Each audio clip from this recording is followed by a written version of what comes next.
Leitura diária. Primeiro livro de Reis, capítulo 20. Ben-Hadad ataca Samaria.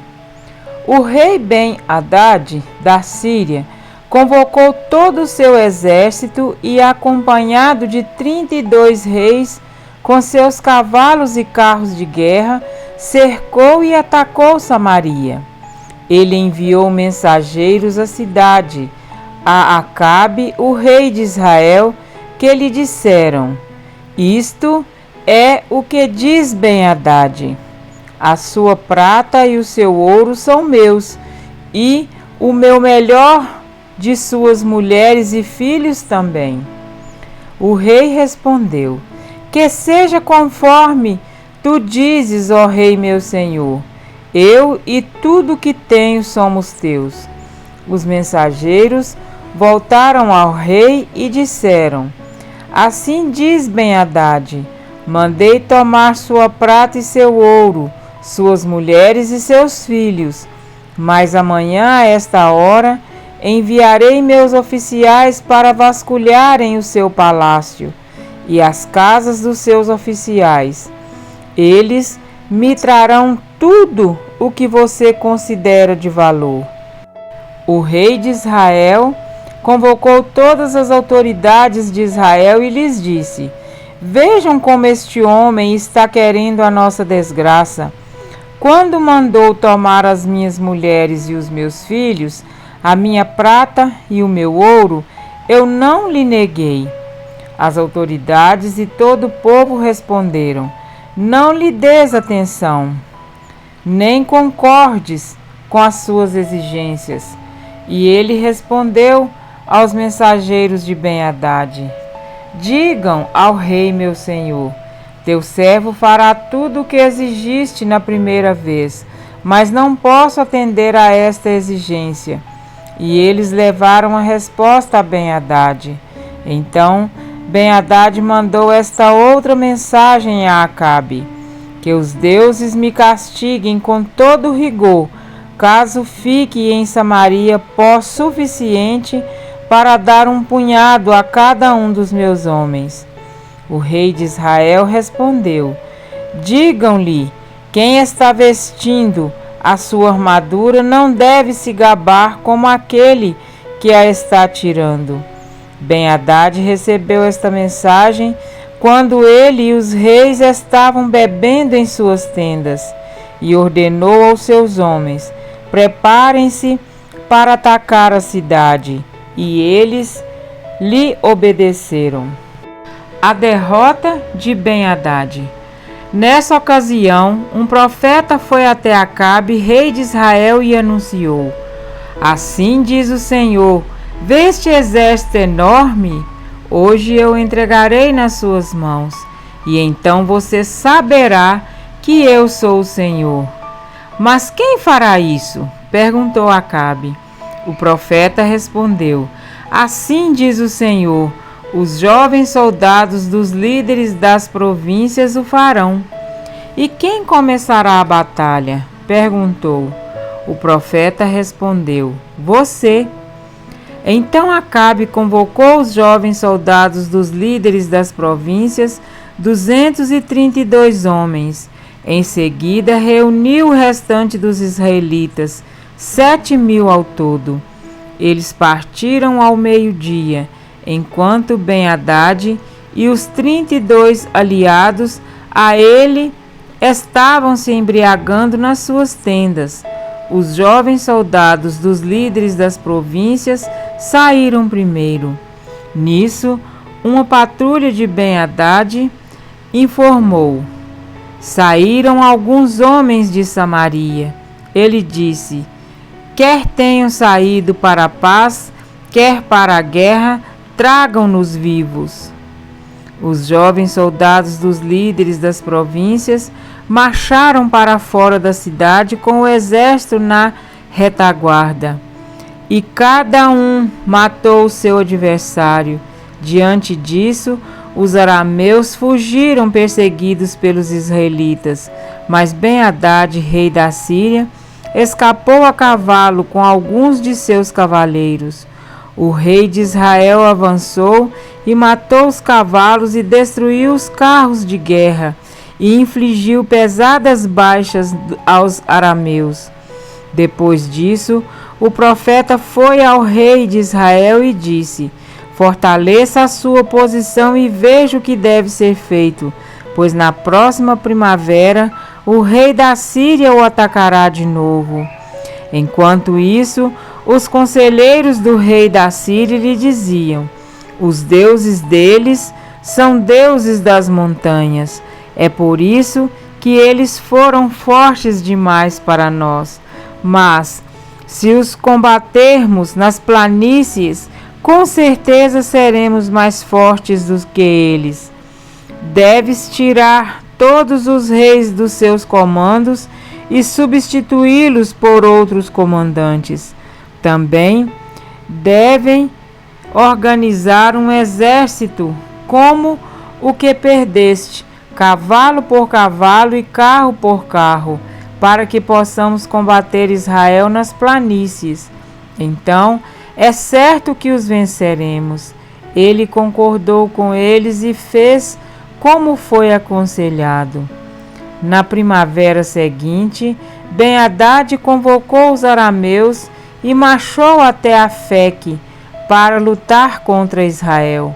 Os israelitas foram convocados e, tendo recebido provisões, saíram para enfrentar os arameus.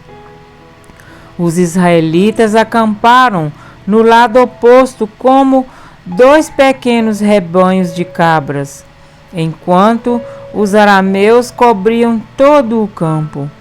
O homem de Deus foi ao rei de Israel e lhe disse: assim diz o Senhor, como os arameus pensam que o Senhor é um Deus das montanhas e não um Deus dos vales, eu entregarei esse exército enorme nas suas mãos, e vocês saberão que eu sou o Senhor.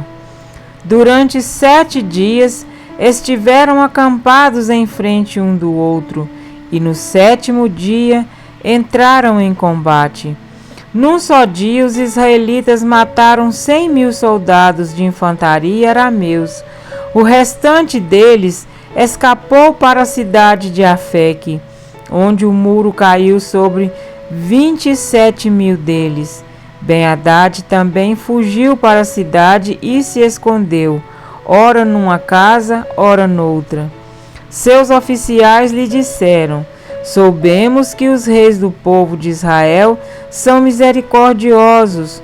Nós vamos até o rei de Israel vestidos como panos de saco e com cordas no pescoço. Talvez ele poupe a tua vida. Vestindo panos de saco e tendo cordas envolvendo o pescoço, foram ao rei de Israel e disseram: teu servo Ben-Hadad diz: rogo-te que me deixes viver. O rei respondeu: ele ainda está vivo? Ele é meu irmão. Os homens interpretaram isso como um bom sinal e de imediato aproveitaram o que ele tinha dito.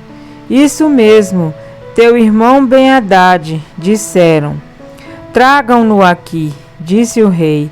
Quando Ben-Hadad chegou, Acabe o fez subir no seu carro. Devolverei as cidades que o meu pai tomou do teu pai, ofereceu Ben-Hadad. Tu poderás estabelecer os teus próprios mercados em Damasco, como fez meu pai em Samaria. Acabe disse: mediante um tratado libertarei você. Então fizeram um tratado e Acabe o deixou ir. Um profeta condena Acabe. Por ordem do Senhor, um dos discípulos dos profetas disse ao seu companheiro: fira-me, mas o homem se recusou a fazê-lo. Então o profeta disse: como você não obedeceu ao Senhor, assim que você sair daqui, um leão o ferirá. E logo que o homem partiu, um leão o atacou e o feriu. O profeta encontrou outro homem e lhe disse: fira-me, por favor. Este o atingiu e o feriu. Então o profeta saiu e ficou ao lado da estrada, à espera do rei. Ele se disfarçou, cobrindo os olhos com sua testeira. Quando o rei ia passando, o profeta gritou para ele: em pleno combate, teu servo entrou, e alguém veio a mim como um prisioneiro e me disse: vigie este homem, se ele escapar, será a sua vida pela dele. Ou você deverá pagar 35 quilos de prata, enquanto o teu servo estava ocupado com outras coisas, o homem desapareceu. Essa é a sua sentença, disse o rei de Israel. Você mesmo pronunciou. Então o profeta rapidamente removeu a testeira dos olhos, e o rei o reconheceu como um dos profetas. Ele disse ao rei: assim diz o Senhor, você libertou um homem que eu havia decidido que devia morrer. Por isso é a sua vida pela vida dele, o seu povo pelo povo dele. Aborrecido e irritado, o rei de Israel voltou para o seu palácio em Samaria. Amém? Para refletir, o exército da Síria tornou-se um dos maiores e mais fortes da época. A Síria exerceu um importante papel na história do povo de Deus. Tanto que o Senhor mandou Elias ungir o seu escolhido para governar aquele povo. 1 Reis 19:15. Algo inusitado, já que os profetas de Deus eram enviados por ele para ungirem os reis de Israel e não das nações pagãs. Contudo, Ben-Hadad havia se tornado um rei obstinado e cruel, desafiando o assim diz o Senhor, como o assim diz Ben-Hadad. E a ameaça lançada pelo rei sírio tornou-se uma oportunidade de Acabe reconhecer que só o Senhor é Deus. A vitória foi garantida pelo próprio Deus, mas Acabe queria saber qual seria a estratégia de guerra. Então o Senhor Deus disse que ele sairia primeiro e só depois seria seguido dos moços dos chefes das províncias. E o que ele fez? Mandou primeiro os moços, e quando esses tiveram êxito, só então saiu Acabe para perseguir os que fugiam. Novamente Deus enviou o profeta para falar a Acabe, dizendo: vai, sê forte, considera e vê o que há de fazer. Mas Acabe rejeitou a eterna aliança do Senhor em troca de uma aliança temporária e falível. Por não ter obedecido à voz do Senhor, um dos discípulos dos profetas foi morto por um leão, como aconteceu com aquele homem de Deus que estudamos no capítulo 13. A vida de Acabe também teve um trágico fim, pois havia desobedecido às ordens do Senhor, e a sua reação confirma a sua condenação. Ficou desgostoso e indignado, ou seja, não houve arrependimento algum. Pelo contrário, endureceu o coração e voltou para os braços de sua esposa detestável. Está escrito que Satanás anda em derredor como um leão que ruge procurando alguém para devorar. 1 Pedro 5:8. Por vezes ele disfarça seus agentes e seus meios, e as circunstâncias nos levam para caminhos tortuosos. Precisamos conhecer quais são os nossos deveres diante do Rei do Universo, Eclesiastes 12:13, e observá-los para conservação de nossa própria vida. O que acontece com aquele que transgride uma lei de trânsito? Deve arcar com as penalidades. E com quem transgride a lei penal, também deve responder por meio de sanções penais, porque temos tantas dificuldades de entender que a transgressão da lei do Senhor também é possível de juízo, a transgressão da lei de Deus é pecado. 1 João 3:4. E o salário do pecado é a morte. Romanos 6:23. Deus não nos colocou neste mundo para sermos condenados à morte, mas Ele ofereceu o seu unigênito para que pela sua justiça perfeita pudéssemos receber o perdão de nossos pecados. Sigamos, pois, o conselho que Acabe rejeitou, que sejamos fortes no Senhor e ponderemos acerca do que fazer, porque as nossas escolhas definem se estamos marchando com os que seguem para o fim da vida ou com os que marcham para a eternidade. Amém?